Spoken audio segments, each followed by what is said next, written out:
नमस्कार मित्रांनो, अकोल्यातील सर्व बंधू भगिनींना नमस्कार।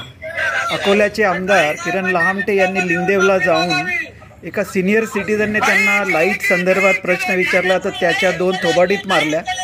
हेच किरण लहामटे पहिल्यांदा जेव्हा निवडणुकीस उभे राहिले तेव्हा लोकांनी वर्गणी काढून त्यांना मदत केली। आता यांना ही गुंडशाही कुठून आली याचा लोकांनी त्यांना प्रश्न विचारायला पाहिजे।